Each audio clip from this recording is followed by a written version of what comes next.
देखिए एक चर वाले रैखिक समीकरण किसे कहेंगे? ऐसा समीकरण जिसमें एक चर हो। एक चर का मतलब या तो x होगा या y होगा या z होगा और चर की घात भी एक हो। तो यहां पर देखें आप x लिखा है, x के ऊपर कुछ नहीं लिखा। अब देखें जरा रैखिक समीकरण, एक चर वाले रैखिक समीकरण कौन से नहीं होंगे?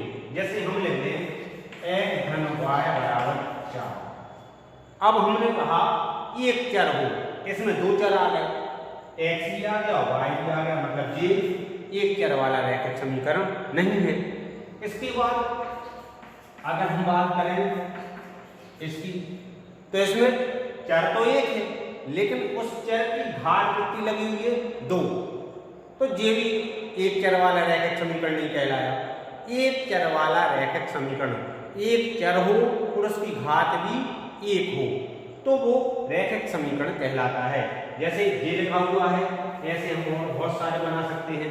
जैसे 2y धन 3 बराबर 4। यहाँ देखो एक चर है, उसकी घात भी एक है। z धन 2 बराबर 4, ये भी रैखिक समीकरण है क्योंकि एक चर है और जब कोई घात नहीं लगी होती है तो एक मानी जाती है, इसमें इसकी घात एक मानी जाएगी। तो एक चर है और उसकी घात भी एक है। अगर हम इसको ऐसा लगा लें, अब ये एक चर वाला रैखिक समीकरण नहीं कहलाया क्योंकि इसमें घात जो है वो हमने 2 की लगा दी। तो मुख्य बात है एक चर वाले रैखिक समीकरण जिनको इस प्रश्नावली में हमें हल करना है, उनकी पहचान है कि उनके ऊपर कोई घात नहीं लगी होगी और एक बार में एक ही चर होगा जिसका कि हमें मान निकालना होगा। प्रश्नावली के सवालों को करने के पहले हम कुछ बेसिक चीज़ें समझेंगे। यदि वो आपको समझ में आ जाती हैं तो प्रश्नावली के सवाल भी आपसे बहुत आसानी से बनेंगे। सबसे पहले अपन देखें क्या करना पड़ता है, सवाल किस प्रकार का। जैसे x धन 2 बराबर 4, x धन 2 बराबर 4, 2x बराबर 4, x बटे 2 बराबर 4। माना कि आपको 4 प्रकार के सवाल दिए हैं। अब इन सवालों में हमें करना क्या पड़ता है? हमें इस चर का मान निकालना पड़ता है। मतलब बराबर के पहले अकेला ये चर बचना चाहिए और इसके साथ में जितनी अचर राशियां होती हैं उनको हमें दूसरे पक्ष में ले जाना पड़ता है। तो इसके लिए हमने सिंपल लिखे हुए हैं, सिंपल कि जिसमें एक चर के साथ एक ही राशि है। जब एक चर के साथ 2 राशियां आएंगी तो हम और समझेंगे क्या, लेकिन थोड़ा सा हम ये समझें कि माना कि सिंपल वाला सवाल दिया है तो हम ऐसा समझें पक्षांतर करने के लिए कि हमें यहाँ x अकेले चाहिए तो x के साथ में +2 लिखा हुआ है, इसको हमें उस तरफ ले जाना है दूसरे पक्ष में। अब अपन इसको ऐसा माने कि जब कोई राशि एक तरफ से दूसरी तरफ जाएगी, मतलब एक प्रकार से ये मान लो एक नदी है, यदि नदी में पानी है उसको हमें पार करना है तो ये मान के चलो कि हम गीले हो जाएंगे, बदलाव तो आएगा। तो जब भी बराबर से एक तरफ से दूसरी तरफ जाने की बात आती है तो बदलाव, चिन्हों में बदलाव होता है। अब देखें जरा, सिंपल सी बात है, जब प्लस वाली कोई राशि उस तरफ जाएगी तो वो घटेगी। देखिए आप, प्लस वाली माइनस हो गई मतलब घट गई, तो x बराबर 2, क्योंकि ये प्लस का है ये माइनस का है। यहां आ जाओ, जब माइनस वाली कोई राशि जाएगी तो प्लस आ जाएगा। अब यहां जुड़ रहे हैं कि नहीं जुड़ रहे हैं, ये इस राशि पर डिपेंड करता है। अगर यहां माइनस होगा 4 तो फिर यहां घटते, लेकिन हाँ हमें बात करना है इसका चिन्ह, प्लस था तो इसका चिन्ह माइनस हो गया, माइनस है तो इसका चिन्ह प्लस हो गया। अब ये क्या कहलाता है, ये चर राशि है और ये अचर राशि है। तो ये चर राशि गुणा में है तो गुणा से हमेशा भाग में जाती है, तो x बराबर 4/2, गुणा से हमेशा भाग में जाती है और यहाँ कट जाएगा 2 दूनी 4। इसके बाद x चर राशि है और यह चर राशि बटे में, मतलब ये राशि भाग में है, तो जो भाग वाली राशि हमेशा गुणा में जाती है। तो x बराबर 2, x बराबर 8। तो हमें ये चार चीजें बहुत अच्छे से समझ लेना है। अगर ये चीजें समझ में आ गई आपको तो आपका आधा सा काम हो जाएगा। फिर से देखें, आप हमेशा याद रखने वाली बात, जब भी कोई राशि प्लस हो रही होगी तो उस तरफ माइनस होगी, जब कोई राशि यहाँ माइनस हो रही होगी तो उस तरफ प्लस होगी, जब कोई राशि यहाँ गुणा में होगी तो वो भाग में जाएगी, चाहे कितना भी हो। जैसे 2y बराबर 10, अगर आपसे बोले हैं कि इसको हल करो तो हमें पता है कि y के गुणा में है ये 2, अब ये 2 कहाँ जाएगा? भाग में, तो y बराबर 10/2 और आंसर आ जाएगा 5। तो हमेशा आप ये देखो, गुणा में अगर राशि है तो भाग में जाएगी, और यदि भाग में है तो गुणा में जाएगी। फिर से एक बार देखिए आप, कोई राशि, क्योंकि हमें इसका मान निकालना है, क्या था? बराबर के पहले चीज एक ही बचना चाहिए, तो इसके साथ में जितनी अचर राशि होती है उनको हमें दूसरे पक्ष में ले जाना पड़ता है। तो इसको ही देखें अपन, इसमें तो प्लस वाली माइनस होगी, माइनस वाली प्लस होगी, गुणा वाली भाग में जाएगी और भाग वाली गुणा में जाएगी। ये बिल्कुल आपको फैक्ट करना है कि सवाल किस रूप में दिया है, और अगर आप ऐसा कर पाए तो आपसे बहुत सारे सवाल हल हो जाएंगे। प्रश्नावली 2.1। अब हम देखते हैं इन सवालों को हम कैसे हल करें। सबसे पहला सवाल, हल x माइनस 2 बराबर 7।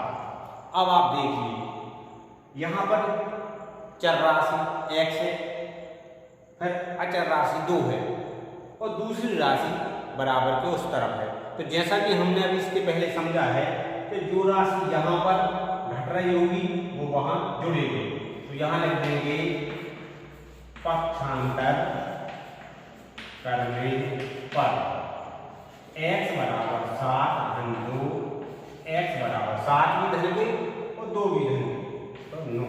आपका x बराबर 9 आ गया। और जैसा कि मैंने कहा था कि प्लस हो रही माइनस हो रही थी तो उस तरफ जाके प्लस हो गई। दूसरा सवाल देखते हैं, हल y 3 बराबर 10। हमें इस चर का मान निकालना है। इस चर का मान जब निकलेगा जब सारी अचर राशियां बराबर के दूसरे पक्ष में हो जाएंगी। तो अब आप देखिए, ये 3 प्लस हो रहा है, प्लस हो रहा है मतलब उस तरफ ये माइनस होगा। यहाँ भी हम लिखेंगे पक्षांतर करने पर y बराबर धन 3, तो y बराबर ये धन के 10 और 3 ऋण की घट जाएंगे, तो आंसर आ गया आपका 7। तो हमें याद रखना है, माइनस हो रही होगी तो प्लस होगी, प्लस हो रही होगी तो माइनस होगी, माइनस हो रही होगी तो प्लस, और प्लस हो रही होगी तो माइनस। यहाँ माइनस हो रहा था तो उस तरफ जाके ये प्लस हो गया, यहाँ प्लस हो रहा था उस तरफ जाके माइनस हो गया, तो हमारे लिए क्या की मान निकल आए। अब यहाँ लेंगे हम हल 6 बराबर।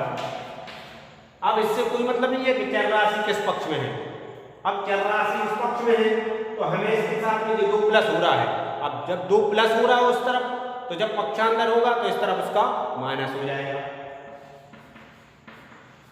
पक्षांतर करने पर 6 2 बराबर 6। आप देखिए, चर राशि के साथ अचर राशि 2 प्लस हो रही थी तो इस तरफ आगे वो माइनस हो गई, तो यहाँ 6 धन के और 2 ऋण के। असमान चिन्ह वाली राशियां घटती हैं हमेशा। जब एक धन की संख्या होती है दूसरी ऋण की संख्या होती है, घटाना होता है, और चिन्ह हमेशा बड़ी संख्या का आता है। तो इसमें बड़ी संख्या 6 है, 4 बराबर z, तो आंसर आ जाएगा z बराबर 4। तो यहाँ भी एक मान आ गया। अगला प्रश्न देखिए हम, हल 3/7 x बराबर 17/7। यहाँ पर x चर राशि है और 3/7 ये अचर राशि है। अब हमें यहाँ देखो जो प्लस में हो रही उस तरफ जाके ये माइनस हो रही। पक्षांतर करने पर x बराबर 17/7 ऋण 3/7। पक्षांतर हुआ उस तरफ तो ये माइनस की हो गई। अब चूंकि ये परिमेय संख्या है, परिमेय संख्याओं का जोड़ना घटाना हमेशा लासा में निकलता है, तो चूंकि हर समान है इसलिए इनका लासा आ जाएगा 7, और जब हर समान होते हैं तो अंश ज्यों के त्यों आ जाते हैं। बराबर 17 धन के 3 ऋण के 14/7, 7 एकम 7, 7 दूनी 14, और x बराबर 2 आपका यहाँ आंसर आ जाता है। इस प्रकार से ये आपके 4 सवाल हो जाते हैं। इसके बाद देखें प्रश्न नंबर 5वां, 6वां, 7वां और 8वां। देखें आप,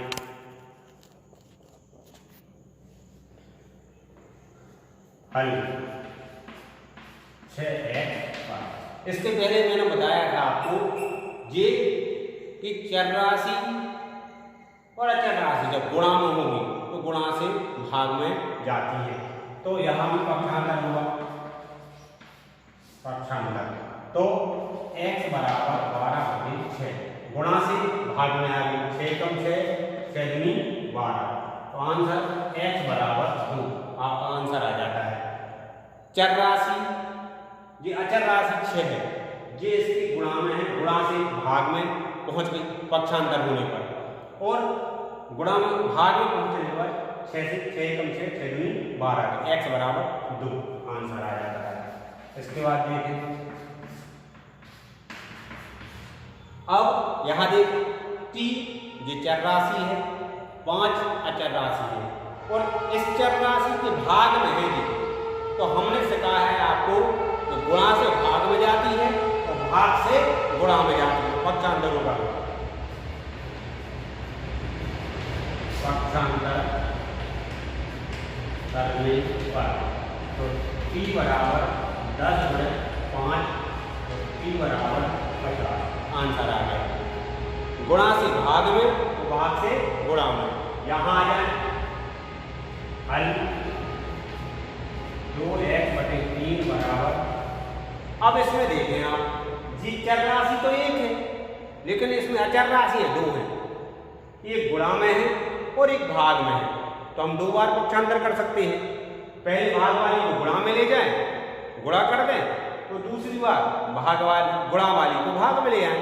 देखें आप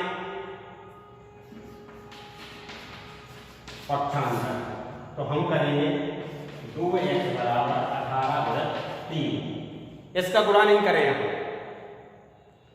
अब हमने पहली बार पक्षांतर किया तो भाग वाली संख्या गुणा में आ गई, मतलब एक अचर राशि हट गई वहां से। अब दूसरी वाली करना है तो हम दूसरी बार पक्षांतर कर देंगे करने पर, तो x बराबर 18/3/2, तो दूसरी राशि आ गई, 2 एकम 2, 2 नाम 18, 3 का गुणा कर देंगे 9 में, 3 नाम 27, x बराबर 27। तो जब 2 अचर राशियां थी तो हमने दोनों को 2 बार में कर दिया, या ऐसा भी कर सकते थे कि अपन डायरेक्ट इसको उस तरफ ले जाते तो फिर ये संख्या पलट जाती, परिमेय संख्या के रूप, ऐसा भी कर सकते थे। तो जब ये परिमेय संख्या इस तरफ से उस तरफ जाती है, मतलब परिमेय संख्या जब भाग में जाती है तो पलट जाती है। कैसा? 18/3/2, देखिए आप 2/3, 3/2, लेकिन हम ऐसे ही करेंगे जैसा हमने पहले समझाया।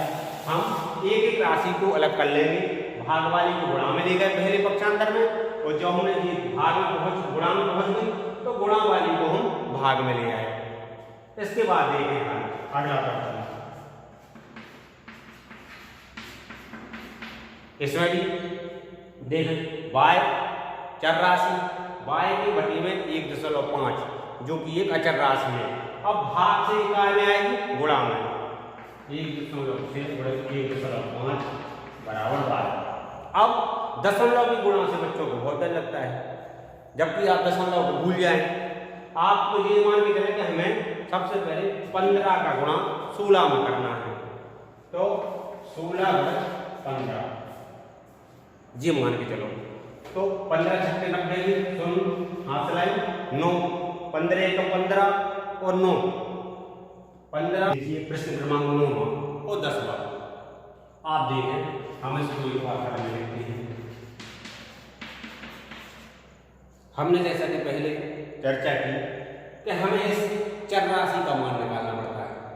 इस चर राशि का मान निकालने के लिए इसके साथ में जितनी अचर राशियां होती हैं हमें उनको दूसरे पक्ष में ले जाना पड़ता है। तो जैसे हम देखें कि ये चर राशि है, इसमें इस चर राशि का गुणा हो रहा है और इस चर राशि का घटाना हो रहा है।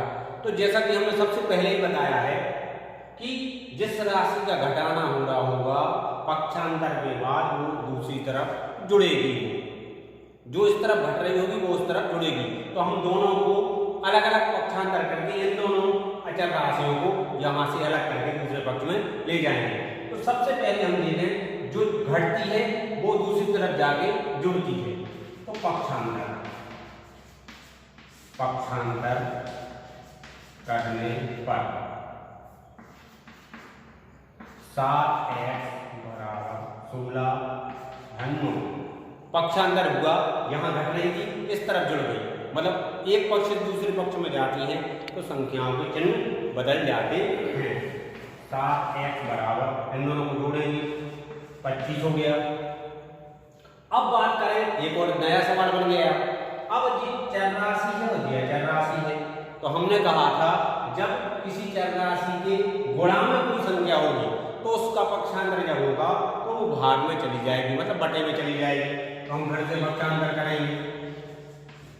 पक्षांतर करने पर x बराबर 25/7।